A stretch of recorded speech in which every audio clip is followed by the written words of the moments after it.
জগতের প্রতিটি কোণায়, প্রতিটি প্রাণীর শক্তি, সৌন্দর্য এবং গুণের মধ্যেই আছে এক মহান শক্তির প্রতিফলন। ভগবদ গীতার 10ম অধ্যায় বিভূতি যোগ সেই মহত্ব এবং ঐশ্বর্যের কথাই বলে, যা আমাদের দৈনন্দিন জীবনের প্রতিটি মুহূর্তে বিরাজমান। আপনি কি জানেন গাছের মধ্যে পিপল গাছ কেন বিশেষ? শক্তির মধ্যে বর্জ্য কেন ঈশ্বরের প্রতীক?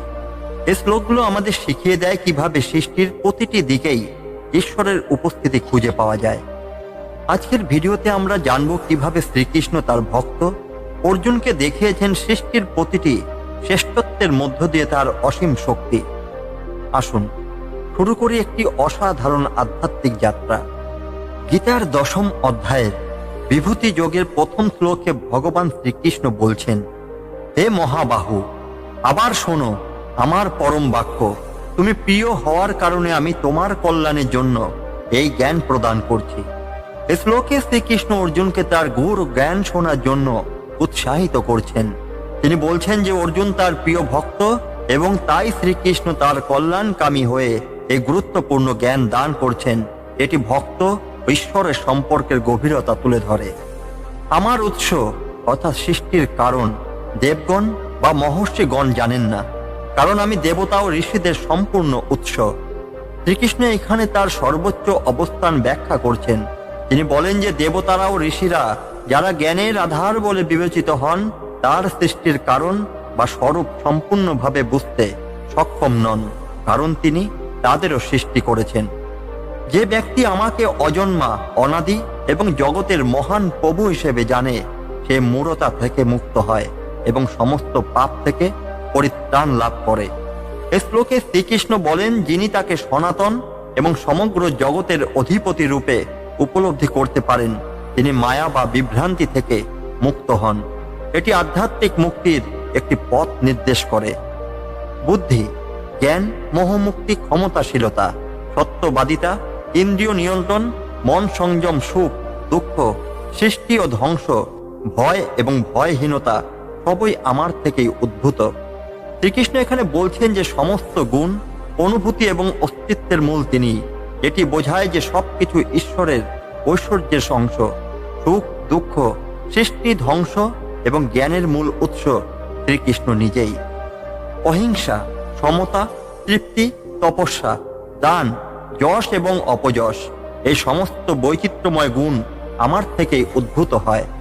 শ্রীকৃষ্ণ এখানে বলছেন যে মানব জীবনের বিভিন্ন গুণাবলী, নৈতিকতা, অভিজ্ঞতাগুলি তারই শক্তি ও প্রভাবের বহিঃপ্রকাশ। এটি বোঝায় যে ভালো বা মন্দ সবকিছুই তারই সৃষ্টির অংশ। প্রথমে সৃষ্টি হয়েছিল 7 জন মহর্ষি, 14 মনু, এবং তাদের থেকে এই জগতের সমস্ত জীবের উৎপত্তি হয়েছে। এরা সকলেই আমার মন থেকে উদ্ভূত। শ্রীকৃষ্ণ এখানে মহর্ষিদের মারিচি, অত্রি, আঙ্গিরা, পুলস্ত, পুলহ, ক্রতু এবং বাশিষ্ঠ এবং 14 মনুর সৃষ্টি ব্যাখ্যা করছেন। তিনি বুঝিয়েছেন যে সমস্ত সৃষ্টির মূল তিনি নিজেই। এটি তার সর্বশক্তিমান স্বরূপেরই দৃষ্টান্ত। যে ব্যক্তি আমার এই বিভূতি, ঐশ্বর্য এবং যোগ অর্থাৎ শক্তি প্রকৃত রূপে জানে, সে অবিচলিত যোগে আধ্যাত্মিক অবস্থায় স্থিত হতে পারে। এ বিষয়ে কোনো সন্দেহই নেই। এ শ্লোকে শ্রীকৃষ্ণ বলেন, তার ঐশ্বর্যের প্রকৃত জ্ঞান অর্জনের ফলে ভক্তের মধ্যে ঈশ্বর চিন্তায় অটল থাকা সহজ হয়। এটি ভক্তের আধ্যাত্মিক উন্নতির একটি গুরুত্বপূর্ণ পদক্ষেপ। আমি সকল কিছুর উৎস এবং সমস্ত কিছু আমার থেকেই উদ্ভূত। এই সত্যটি জেনে বুদ্ধিমান ব্যক্তিরা ভক্তি সহকারে আমাকে আরাধনা করেন। শ্রীকৃষ্ণ নিজেকে সমগ্র সৃষ্টির মূল উৎস হিসেবে বর্ণনা করছেন। যে জ্ঞানী ব্যক্তি এই সত্য উপলব্ধি করেন, তিনি শ্রদ্ধা এবং প্রেমের সঙ্গে শ্রীকৃষ্ণের উপাসনা করেন। এটি ভক্তির চূড়ান্ত রূপ নির্দেশ করে।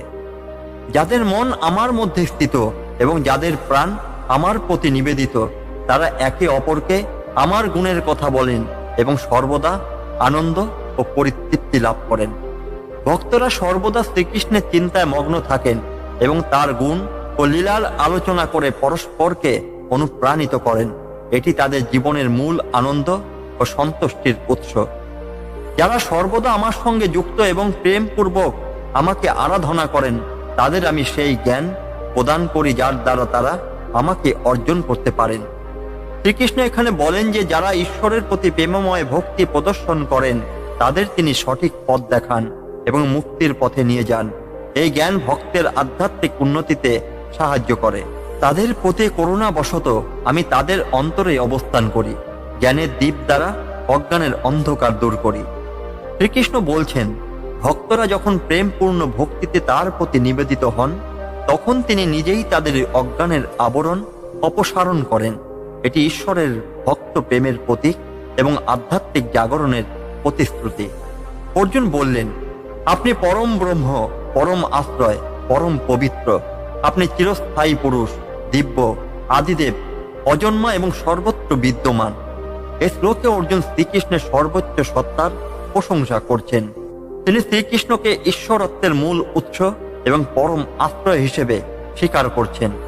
সমস্ত ঋষি, দেবর্ষি, নারদ, অসিত, দেবল এবং মহর্ষি ব্যাস আপনাকে এইভাবে বর্ণনা করছেন এবং আপনি এখন আমার কাছে এই সত্যটি বলছেন।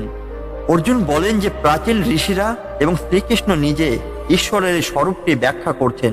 তিনি এটিকে শ্রীকৃষ্ণের ঐশ্বর্যের প্রতি তার বিশ্বাসের ভিত্তি হিসেবে তুলে ধরছেন। হে কেশব, আপনি যা বলছেন আমি তা সম্পূর্ণ সত্য বলে মেনে নিচ্ছি, কারণ আপনার প্রকৃতি দেবতারা বা দানবরা বুঝতে সক্ষম নন। অর্জুন তার বিশ্বাস পুনঃপ্রতিপাদন করছেন যে কৃষ্ণের বাক্য সর্বদা সত্য এবং অপাকৃত। তিনি বোঝাচ্ছেন যে শ্রীকৃষ্ণের মহত্ব জগতে অজ্ঞাত ও অতি প্রাকৃত। হে পুরুষোত্তম, আপনি নিজেই নিজের প্রকৃতি জানেন। আপনি সমস্ত জীবের সৃষ্টিকর্তা, সমস্ত জগতের ঈশ্বর এবং সকল দেবতার প্রভু।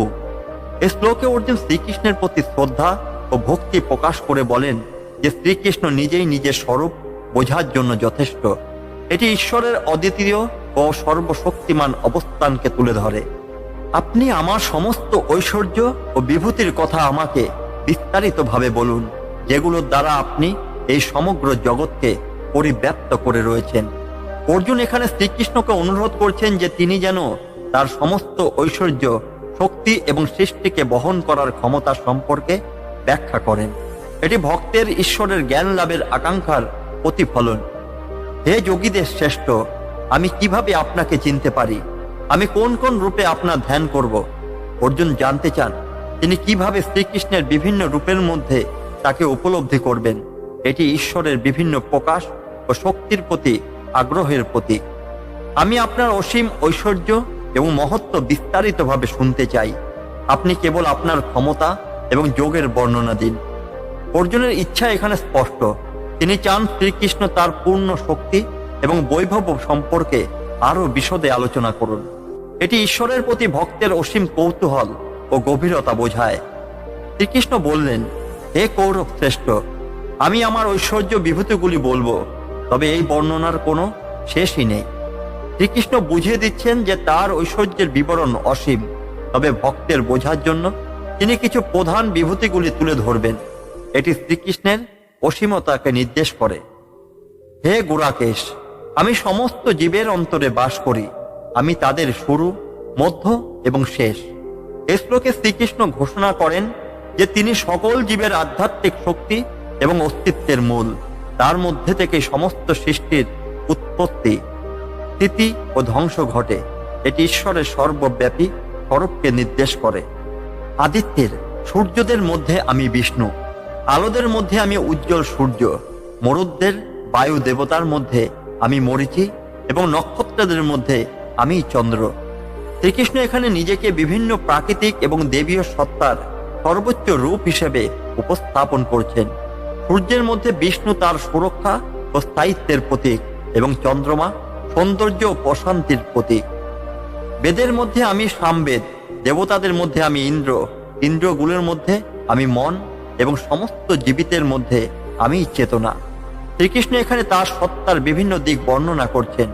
সামদেব তার সঙ্গীতের সৌন্দর্য প্রকাশ করে, ইন্দ্র তার শক্তি এবং নেতৃত্বের প্রতীক, মন এবং চেতনা জীবনের মৌলিক দিক যা তার দ্বারা পরিচালিত। রুদ্রদের মধ্যে আমি শঙ্কর অর্থাৎ শিব, যক্ষ ও রক্ষসদের মধ্যে আমি কুবের, বসুদের মধ্যে আমি অগ্নি এবং পর্বতগুলোর মধ্যে আমি মেরু। শ্রীকৃষ্ণ তার ঐশ্বর্য বোঝাতে দেবতাদের শ্রেষ্ঠ রূপ উল্লেখ করছেন।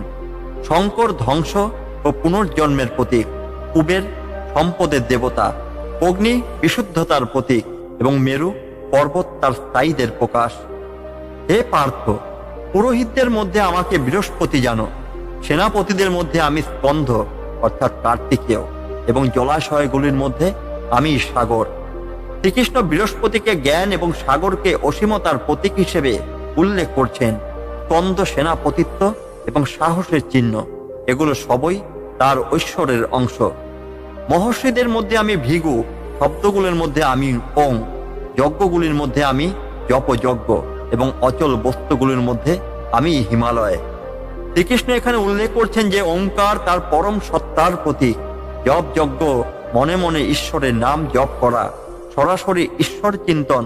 হিমালয় তার মহত্ব, দৃঢ়তা এবং বিশুদ্ধতার প্রকাশ। বৃক্ষদের মধ্যে আমি অশ্বত্থ অর্থাৎ পিপল গাছ, দেবর্ষীদের মধ্যে আমি নারদ, গান্ধর্বের মধ্যে আমি চিত্ররথ এবং সিন্ধদের মধ্যে আমি মুনি কপিল। শ্রীকৃষ্ণ এখানে উল্লেখ করছেন যে অশ্বত্থ গাছ স্থায়িত্ব ও পবিত্রতার প্রতীক। নারদ দেবর্ষীদের মধ্যে ঈশ্বরের সঙ্গীত ও জ্ঞানের প্রতিনিধি। চিত্ররথ গান্ধর্বের সঙ্গীতময় দক্ষতার প্রতীক এবং কপিল মুনি সিদ্ধদের জ্ঞান, আধ্যাত্মিকতার চিহ্ন। ঘোড়াদের মধ্যে আমি উচ্চ স্ত্রবা, যা অমৃত মন্থনের সময় উৎপন্ন হয়েছিল। হাতিদের মধ্যে আমি ঐরাবত এবং মানুষের মধ্যে আমি রাজা। শ্রীকৃষ্ণ বলেন তার শক্তি ঐশ্বর্য ঘোড়া, উচ্চ স্ত্রবা এবং হাতি ঐরাবতের মধ্যে প্রকাশ পেয়েছে। এছাড়া মানুষের মধ্যে রাজা, নেতৃত্ব, শৃঙ্খলার প্রতীক, এগুলো তার সৃষ্টির সেরা দৃষ্টান্ত। অস্ত্রগুলোর মধ্যে আমি বজ্র, গাভীদের মধ্যে আমি কামধনু, আমি প্রযোজনের জন্য কামদেব এবং সর্পদের মধ্যে বাসুকী।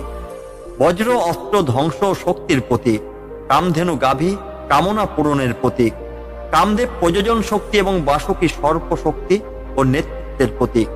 শ্রীকৃষ্ণের মাধ্যমে তার সর্বশক্তিমান সত্তাকে প্রকাশ করছেন। নাগদের মধ্যে আমি অনন্ত অর্থাৎ শেষ নাগ, জলচরদের মধ্যে আমি বরুণ, চিত্তিদের মধ্যে আমি আর্যমান এবং শৃঙ্খলার মধ্যে আমি যম। শ্রীকৃষ্ণ এখানে বলেন যে শেষ নাগ তার অসীম শক্তি প্রকাশ করে, বরুণ জলচরদের শাসক এবং পিতৃদের মধ্যে অর্যমান পূর্বপুরুষদের প্রতিনিধি, যম ন্যায় ও শৃঙ্খলার প্রতীক। দৈত্যদের মধ্যে আমি প্রহ্লাদ, নিয়ন্ত্রকের মধ্যে আমি সময়, পশুদের মধ্যে আমি সিংহ এবং পাখিদের মধ্যে আমি গরুর। প্রহ্লাদ ভক্তির প্রতীক এবং সময়ে বিশ্বকে পরিচালনার শক্তি, সিংহ সাহস ও নেতৃত্বের চিহ্ন এবং গরুর শ্রীকৃষ্ণের বাহন, যা ঈশ্বরের শক্তি ও দ্রুততার প্রতীক। গতি বা ব্যাগের মধ্যে আমি পবন অর্থাৎ বায়ু, অস্ত্রধারীদের মধ্যে আমি রাম, মাছদের মধ্যে আমি মকর এবং নদীগুলোর মধ্যে আমি গঙ্গা। পবন বা বায়ুগতি ও জীবন শক্তির প্রতীক। রাম শ্রীকৃষ্ণের ঐশ্বর্যের বীরত্বপূর্ণ দিক, মকর জলজ প্রাণীর রাজা এবং গঙ্গা পবিত্রতার প্রতীক। সৃষ্টি প্রক্রিয়া শুরু, মধ্য এবং শেষ আমি। বিদ্যার মধ্যে আমি আধ্যাত্ম বিদ্যা এবং তর্ক বিদ্যার মধ্যে আমি ন্যায়যুক্ত বাক্য। শ্রীকৃষ্ণ নিজেকে সৃষ্টির সমস্ত পর্যায়ের উৎস ও পরিণতি হিসেবে বর্ণনা করছেন। অধ্যাত্ম বিদ্যা আত্মা ও ব্রহ্ম সম্পর্কিত জ্ঞান, যা সর্বোচ্চ। তর্কের মধ্যে সত্য কথাই শ্রেষ্ঠ। অক্ষরগুলোর মধ্যে আমি আদ্য অক্ষর, দ্বন্দ্ব সমাসে আমি শ্রেষ্ঠ। আমি চিরন্তন কাল এবং ভবিষ্যৎ প্রজন্মের ধারক। অক্ষর বা শব্দের শুরু এবং বেদান্তে ব্রহ্মের প্রতীক। সমাসগুলোর মধ্যে দ্বন্দ্ব সমাস ভারসাম্য বোঝায়। শ্রীকৃষ্ণ কাল বা সময়ের চিরন্তন সত্তা। আমি সর্বগ্রাসী মৃত্যু এবং ভবিষ্যৎ সৃষ্টির উৎস। নারীদের মধ্যে আমি কীর্তি, সৌন্দর্য, বাকশক্তি, স্মৃতি, বুদ্ধি, ধৈর্য এবং ক্ষমা। শ্রীকৃষ্ণ সময়ের চক্রে মৃত্যু এবং সৃষ্টি উভয়েরই উৎস। নারীদের গুণাবলীর মাধ্যমে তিনি তাদের অনুগ্রহ ও শক্তি প্রকাশ করছেন, যা জীবনের ভারসাম্য রক্ষা করে। সামনের মধ্যে আমি বৃহৎ শাম, ছন্দের মধ্যে আমি গায়ত্রী, মাসগুলির মধ্যে আমি মার্গ শিষ্য এবং ঋতুগুলোর মধ্যে আমি বসন্ত। বৃহৎ শাম এবং গায়ত্রী ছন্দ আধ্যাত্মিকতার শুদ্ধতম প্রকাশ। মার্গ শিষ্য অর্থাৎ অগ্রহায়ণ হিন্দু বর্ষপঞ্জীর শ্রেষ্ঠ মাস এবং বসন্ত ঋতু নবজীবনের প্রতীক। চতুর্লোকদের মধ্যে আমি পাশা খেলা অর্থাৎ চালাকি, শক্তিমানদের মধ্যে আমি শক্তি, আমি জয়, ব্যবসা, সিদ্ধান্ত শক্তি এবং সৎ মানুষের মধ্যে সত্যগুণ। শ্রীকৃষ্ণ বলেন তিনি চাতুর্যের মধ্যে উপস্থিত, কারণ এটি কৌশল ও বিচক্ষণতার প্রতীক। তিনি শক্তিশালীদের শক্তি এবং সৎ ব্যক্তিদের গুণাবলীর মধ্য দিয়ে প্রকাশিত। এছাড়া জয় এবং সঠিক সিদ্ধান্ত নেওয়ার ক্ষমতা তারই অংশ। বৃষ্ণিদের মধ্যে আমি বাসুদেব অর্থাৎ কৃষ্ণ, পাণ্ডবদের মধ্যে আমি অর্জুন, মুনিদের মধ্যে আমি ব্যাস এবং কবিদের মধ্যে আমি শুক্রাচার্য। শ্রীকৃষ্ণ এখানে নিজেকে কৃষ্ণ, স্বয়ং ভগবান এবং অর্জুনের শক্তি হিসাবে উল্লেখ করছেন। ব্যাস মুনি জ্ঞান ও বেদের সংকলনের প্রতীক, শুক্রাচার্য দূরদর্শী বুদ্ধির প্রতীক। শ্রীকৃষ্ণ ন্যায়, শৃঙ্খলা, ধৈর্য এবং আত্মসংযমের সর্বোচ্চ রূপ। এগুলো সবই জীবনের পরিচালনার মূলনীতি, যা ঈশ্বরের শক্তির প্রকাশ। হে অর্জুন, আমি সমস্ত জীবের মূল বীজ। এই পৃথিবীতে এমন কিছু নেই যা আমার দ্বারা নয়। এ শ্লোকে শ্রীকৃষ্ণ বলেন তিনি জীবনের উৎস এবং সমস্ত সৃষ্টির মূল ভিত্তি। তার সৃষ্টি শক্তি ছাড়া কিছুই সম্ভব নয়। হে পরন্তপ অর্জুন, আমার ঐশ্বর্যের কোনো শেষ নেই। আমি শুধু তোমার বোঝার জন্য আমার বিভূতির সংক্ষিপ্ত বর্ণনা করেছি। শ্রীকৃষ্ণ তার অসীম ঐশ্বর্যের কথা বুঝিয়ে দিচ্ছেন, তবে মানব জ্ঞানের সীমাবদ্ধতার কারণে তিনি তার মহত্বকে সংক্ষেপে ব্যাখ্যা করছেন। এই শ্লোকগুলো শ্রীকৃষ্ণ ঈশ্বরের সর্বব্যাপী সত্তাকে বিভিন্ন প্রাকৃতিক ও আধ্যাত্মিক উদাহরণের মাধ্যমে প্রকাশ করছেন। তিনি বুঝিয়েছেন যে জীবনের প্রতিটি ক্ষেত্রেই তার উপস্থিতি রয়েছে। এগুলো ভক্তের ঈশ্বরের প্রতি বিশ্বাস আরো গভীর করে এবং তার অসীম শক্তি উপলব্ধি করতে সহায়তা করে। যে যা কিছু মহত্ব, সৌন্দর্য এবং শক্তি নিয়ে বিদ্যমান, তা কেবল আমার তেজের একাংশ থেকে উদ্ভূত। শ্রীকৃষ্ণ এখানে উল্লেখ করছেন যে সমস্ত মহত্ব, সৌন্দর্য এবং শক্তি তারই প্রকাশ। এই গুণাবলীর মাধ্যমে তিনি জগতে নিজেকে প্রতিফলিত করেন। এগুলো তার তেজেরই একটি ক্ষুদ্র অংশ মাত্র। হে অর্জুন, এই বিশদ ব্যাখ্যার প্রয়োজন নেই। জেনে রাখো, এই সমগ্র জগৎ আমার একাংশের মাধ্যমে স্থিত। এই শ্লোকে শ্রীকৃষ্ণ বলেন তার তেজ এবং শক্তির একটি ছোট অংশই সমগ্র জগৎকে ধারণ করে। তার আসল রূপ অসীম এবং অনন্ত, যা মানুষের বোধের বাইরে। শ্রীকৃষ্ণের বিভূতির মাধ্যমে তার সর্বব্যাপী সত্তাকে ব্যাখ্যা করে। শেষ দুটি শ্লোকে তিনি তার অনন্ত শক্তি এবং উপস্থিতির সারমর্ম তুলে ধরেছেন। জগতে যা কিছু মহান, সুন্দর এবং শক্তিশালী, তা তারই অংশ। এই অধ্যায় ভক্তদের ঈশ্বরের প্রতি গভীর ভক্তি এবং শ্রদ্ধা জাগ্রত করে।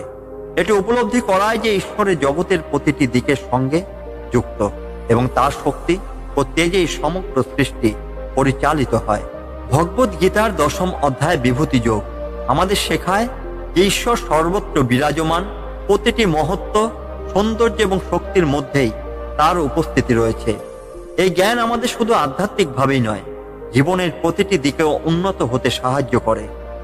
আপনার যদি এই ভিডিওটি ভালো লেগে থাকে তবে লাইক দিন, শেয়ার করুন এবং চ্যানেলটি সাবস্ক্রাইব করতে ভুলবেন না। আপনার মতামত এবং প্রশ্নগুলো আমাদের কমেন্টে জানাতে পারেন। আপনার প্রতিটি প্রতিক্রিয়াই আমাদের জন্য মূল্যবান। এমনই আরো অনেক আধ্যাত্মিক বিষয় নিয়ে আসব, তাই আমাদের সঙ্গেই থাকুন। দেখা হবে পরের ভিডিওতে। ধন্যবাদ এবং আপনাদের দিন শুভ হোক। জয় শ্রীকৃষ্ণ।